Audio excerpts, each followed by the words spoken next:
नमस्कार दोस्तों, स्वागत है आप सबका मेरे चैनल कथा डिलाइट पर। आज हम लप्सी और तप्सी की कहानी को सुनेंगे। यह बहुत ही प्रचलित कहानी है।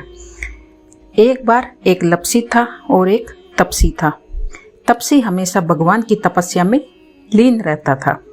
लप्सी रोजाना 1.25 सेर की लापसी बनाकर भगवान का भोग लगाकर जीम लेता था। एक दिन दोनों लड़ने लगे। तप्सी बोला, मैं रोज भगवान की तपस्या करता हूँ, इसलिए मैं बड़ा हूँ। लप्सी बोला, मैं रोज भगवान को 1.25 सेर लापसी का भोग लगाता हूँ, इसलिए मैं बड़ा हूँ। नारद जी वहीं से गुजर रहे थे। दोनों को लड़ता देखकर उनसे पूछा कि तुम क्यों लड़ रहे हो। तप्सी ने खुद के बड़ा होने का कारण बताया और लप्सी ने अपना कारण बताया। नारद जी बोले, तुम्हारा फैसला मैं कर दूंगा। दूसरे दिन लप्सी और तप्सी नहाकर अपनी रोज की भक्ति करने आए तो नारद जी ने छुपकर 1.25 करोड़ की एक अंगूठी उन दोनों के आगे रख दी।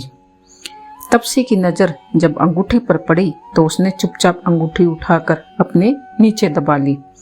लप्सी की नज़र अंगूठी पर पड़ी लेकिन उसने ध्यान नहीं दिया।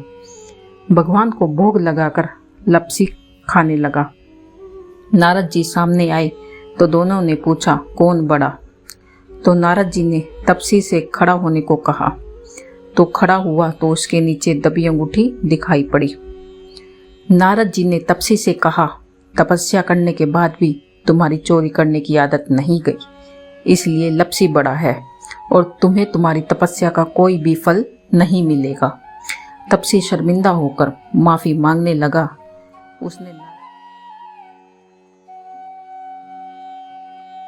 उसने नारद जी से पूछा, मुझे मेरी तपस्या का फल कैसे मिलेगा?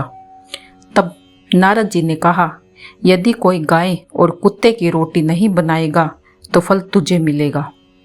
यदि कोई ब्राह्मण को भोजन करवाकर दक्षिणा नहीं देगा तो फल तुझे मिलेगा। और यदि कोई साड़ी के साथ ब्लाउज नहीं देगा तो फल तुझे मिलेगा। यदि कोई दिए से दिया जलाएगा तो फल तुझे मिलेगा।